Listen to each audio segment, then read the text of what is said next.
നമ്മൾ ഗൗരവത്തിൽ മനസ്സിലാക്കണം. തൗഹീദുള്ള മനുഷ്യന്മാരെ തമ്മിൽ അകറ്റി അള്ളാഹുവിനെ മാത്രം വിളിച്ചു പ്രാർത്ഥിക്കൂ. ജീവിതത്തിന്റെ ഒരു ഘട്ടത്തിലും അല്ലാഹുമ്മ റബ്ബി റബ്ബന എന്നല്ലാതെ പ്രാർത്ഥിക്കില്ല എന്ന് നിലപാടെടുത്ത, അതിന്റെ പേരിൽ കല്ലേറുകൊണ്ട, അതിന്റെ പേരിൽ വീട്ടിൽ നിന്ന് പുറത്താക്കിയ പാവപ്പെട്ട മുവഹിദുകളുടെ പേരിൽ പച്ചയായ ആരോപണം. ഇപ്പതാ ചില ആളുകൾ ജിന്നിനെ വിളിച്ചു പ്രാർത്ഥിക്കുന്നു, ജിന്നിനോട് സഹായം തേടാൻ കുഴപ്പമില്ല എന്നൊരു ചർച്ച നടക്കുന്നു. വയോധികന്മാരായ പണ്ഡിതന്മാരുടെ അരികിൽ ചെന്ന് ഇപ്പൊ കുറച്ച് ചെറുപ്പക്കാര്, കുറച്ച് ആളുകളൊക്കെ ജിന്നിനോട് തേടിയാൽ കുഴപ്പമില്ല എന്നാണ് പറയുന്നത് എന്നിങ്ങനെ പച്ചയായ ആരോപണങ്ങൾ പറഞ്ഞ് തൗഹീദുള്ളവരുടെ ഇടയിൽ വിള്ളലുണ്ടാക്കി. പ്രിയമുള്ളവരെ, മനസ്സിലാക്കേണ്ടത് എന്താണെന്നറിയോ? ഒരു ആരോപണം പടർന്നു കഴിഞ്ഞാൽ ആരോപിക്കപ്പെട്ടവൻ ആളുകൾ കേൾക്കൂല. ആരോപണം കാട്ടുതീ പോലെ പടരും. അതിന്റെ പര്യവസാനം ഉണ്ടാകൽ എന്താണെന്നറിയോ?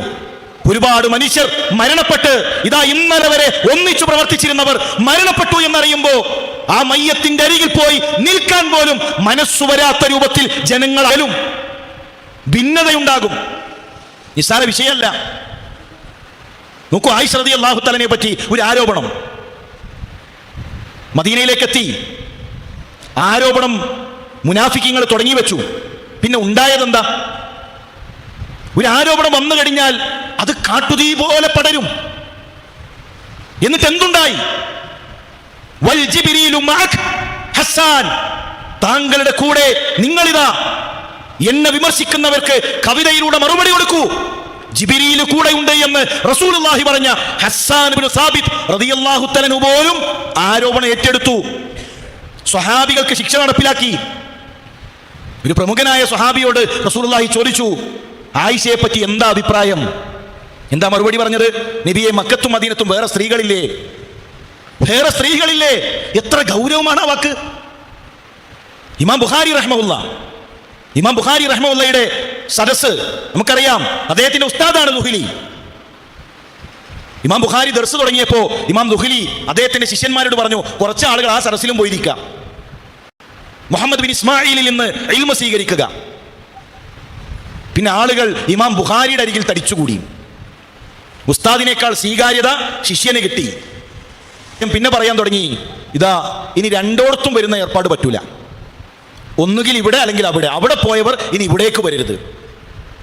അതോടുകൂടെ ഇമാം മുസ്ലിം ഇമാം ദുഹ്ലിയുടെ അരികിൽ നിന്ന് അതുവരെ സ്വീകരിച്ച മുഴുവൻ ഹദീസുകളും അവിടെ നൽകി ഇമാം ബുഖാരിയുടെ അരികിലേക്ക് പോയി. ഒരൊറ്റ ഹദീസ് പോലും ഇമാം മുസ്ലിം റഹ്മത്തുള്ളാ ഇമാം ദുഹ്ലിയിൽ നിന്ന് സ്വീകരിച്ചിട്ടില്ല. മുഴുവൻ ഹദീസും തിരിച്ചു കൊടുത്തു. ഇമാം ബുഖാരിയുടെ അരികിൽ ആളുകൾ തടിച്ചുകൂടിയപ്പോ ഒരൊറ്റ ആരോപണം. ഇമാം ദുഹ്ലി പറഞ്ഞു, നല്ല ഇൽമുള്ള മനുഷ്യനാണ്, നല്ല തഖ്വയുള്ള മനുഷ്യനാണ് ഇമാം ബുഖാരി. പക്ഷേ ഖൽഖുൽ ഖുർആൻ കലാമാണോ, ഖുർആൻ മഖ്ലൂഖാണോ എന്ന വിഷയത്തിൽ നിങ്ങൾ അഭിപ്രായം ചോദിക്കാൻ നിൽക്കണ്ട, അതിൽ ചെറിയൊരു പ്രശ്നമുണ്ട്. വിഷയം തൗഹീദാണ്. പറയാൻ കാരണം എന്താ? പറയാൻ കാരണം പൊളിറ്റിക്സ് ആണ്. പറയാൻ കാരണം ഭൗതികമായ താല്പര്യങ്ങളാണ്. പക്ഷെ അതിന്റെ പേരിലോ, തൗഹീദിന്റെ പേരിലുള്ള ഒരു പച്ചയായ ആരോപണം പറഞ്ഞു. ഖുർആൻ കലാമാണെന്ന അഹ്ലുസുന്നയുടെ വാദത്തിൽ ഇമാം ബുഖാരിക്ക് പിഴവുണ്ട്. എന്താ സംഭവിച്ചത്? 10,000 മനുഷ്യന്മാർ ഇമാം ബുഖാരിയുടെ ശിഷ്യന്മാരായിട്ടുണ്ടായിരുന്നു. ഇമാം ബുഖാരിയുടെ ടെന്റ് അടിച്ചു തകർത്തു. അതുവരെ സ്വീകരിച്ച ഹദീസുകൾ ഇമാം ബുഖാരിയുടെ നേരെ എറിഞ്ഞ് അവർ തിരിച്ചുപോയി. തൗഹീദ് വിളച്ചവർ ആളിൽ നിന്ന് ഞങ്ങൾക്ക് എന്ത് ഹദീസ്, എന്ത് ദഅവത്ത്? തൗഹീദല്ലേ പ്രധാനം. ഇമാം മുസ്ലിമും മറ്റൊരു ശിഷ്യനുമല്ലാത്ത മുഴുവൻ ആളുകളും തിരിച്ചുപോയി.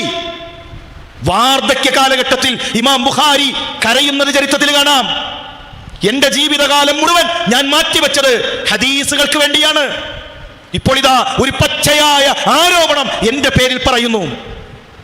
എന്റെ തൗഹീദിൽ, എന്റെ വിശ്വാസത്തിൽ എനിക്കില്ലാത്ത ഒരു ആരോപണം പറയുന്നു. എന്റെ ഹദീസുകൾ ആര് സ്വീകരിക്കും? ഒരു ആടിനെ വിളിച്ചിട്ട് ഇല കാണിച്ച് അതിനെ വഞ്ചിച്ചു കഴിഞ്ഞാൽ ആ മനുഷ്യന്റെ ഹദീസ് സ്വീകരിക്കൂല. പിന്നല്ലേ തൗഹീദിൽ വിടവ് വന്നാൽ? പക്ഷെ ലോകമറിഞ്ഞു ഇമാം മുസ്ലിം എന്ന ശിഷ്യനിലൂടെ ആരാണ് ഇമാം ബുഖാരി. ആ ഇമാം ബുഖാരിയെ ഇന്ന് ലോക മുസ്ലിമീങ്ങൾ ഹൃദയത്തിൽ ഏറ്റെടുക്കുന്നു. കാരണം ആരോപണങ്ങളും മാഞ്ഞുപോകും. കളവുകൾ, കെട്ടിച്ചമച്ച ദുരാരോപണങ്ങൾ, പ്രിയമുള്ളവരെ, അത് മാറിപ്പോകും. കാരണം അഹ്ലുസുന്നയുടെ അഖീദയെ, അഹ്ലുസുന്നയുടെ വിശ്വാസത്തെ അതിനെ ആർക്കെങ്കിലും പാറക്കെട്ടുകൾക്കുള്ളിൽ കൊണ്ടുപോയി പൂഴ്ത്തിവെക്കാൻ സാധിക്കുകയില്ല. അത് എത്ര വലിയ ആരോപണങ്ങൾ കൊണ്ടുവന്നാലും അത് പൊളിഞ്ഞു പോകും എന്ന തിരിച്ചറിവ് നമുക്കുണ്ടാകണം.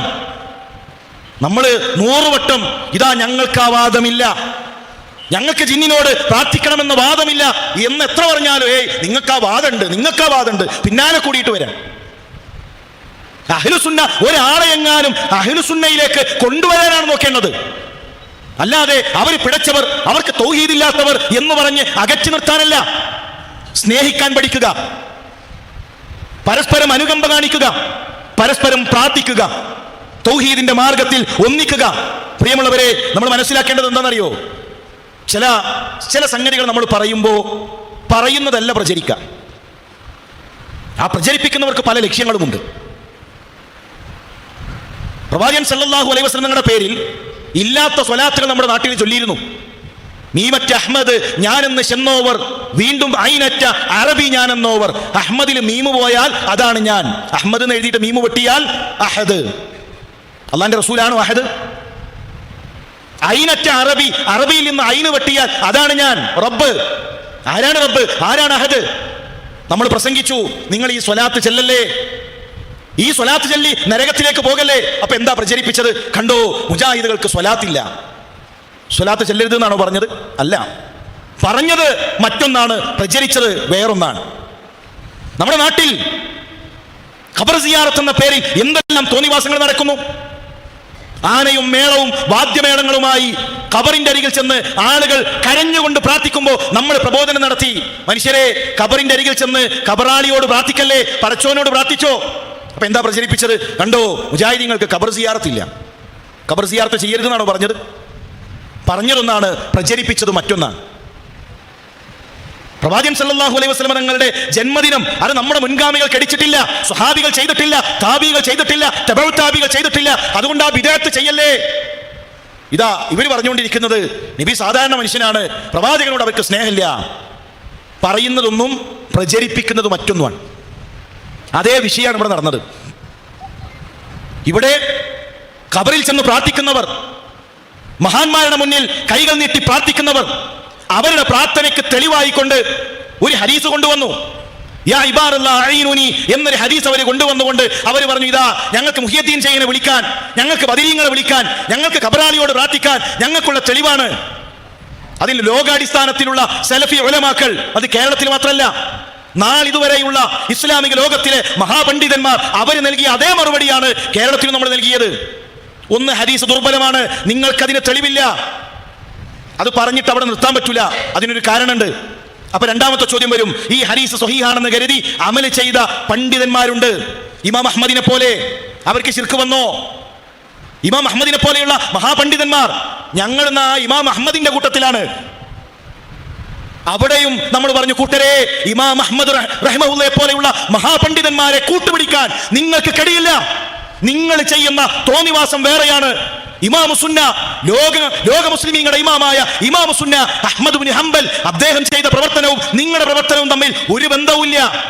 നിങ്ങളുടെ ഖബറിനരികിൽ ചെന്ന് പ്രാർത്ഥിക്കാൻ, മുഹിയുദ്ദീൻ ഷെയ്ഖിനോട് പ്രാർത്ഥിക്കാൻ, ബദരീങ്ങളോട് പ്രാർത്ഥിക്കാൻ ഈ കൊണ്ടുവന്ന വാറോലയിൽ ഒരു തെളിവുമില്ല എന്ന് ഇവിടെ ശിർക്കിന്റെ ശക്തികൾ അവർ തെളിവ് കൊണ്ടുവന്നപ്പോൾ അതിന് മറുപടി നൽകിയതാണ്.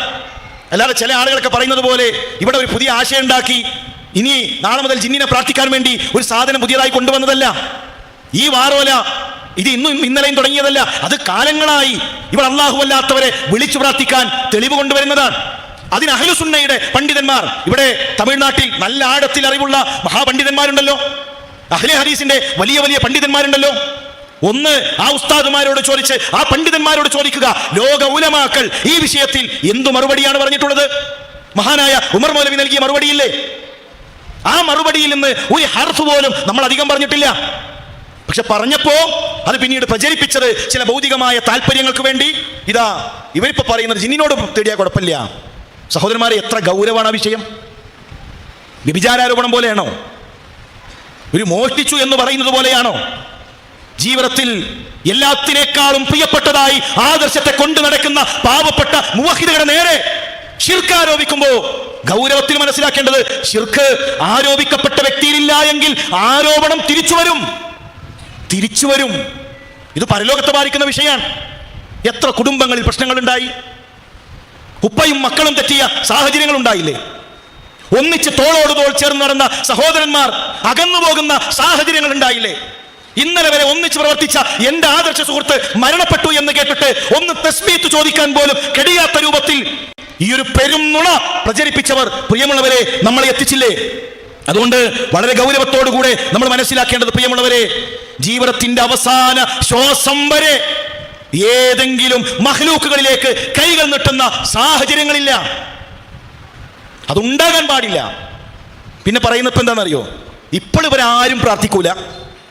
ഇനി പർപ്പുരുസ്താർ അതുപോലെ ഇപ്പോഴുള്ള പണ്ഡിതന്മാർ അവർ മരിച്ചു കഴിഞ്ഞാൽ അടുത്ത തലമുറ പ്രാർത്ഥിക്കും. ആരാണ് ഇവരുടെ ഞങ്ങളുടെ ഹൃദയങ്ങൾ നോക്കി നമ്മുടെ ഹൃദയങ്ങൾ തുറന്ന് പറയാൻ ആരാണ് ഈ അവകാശം നൽകുന്നത്? സഹോദരന്മാരെ, ജീവിതത്തിന്റെ ഒരു ഘട്ടത്തിലും തൗഹീദിൽ നിന്ന് അകന്നു പോകുന്ന സാഹചര്യങ്ങൾ ഉണ്ടാകരുത്. നമുക്ക് അല്ലാഹുവല്ലാത്ത ഒന്നിലും അഭയം തേടുന്ന സാഹചര്യം ഉണ്ടാകരുത്. നമ്മൾ വിളിക്കുന്നത് തൗഹീദിലേക്കാകണം. നമ്മുടെ മരണം തൗഹീദിന് വേണ്ടിയാകണം. ഏറ്റവും ശക്തമായി തൗഹീദിന്റെ പ്രബോധന പ്രവർത്തനങ്ങൾ ഇവിടെ നടക്കേണ്ടതുണ്ട്.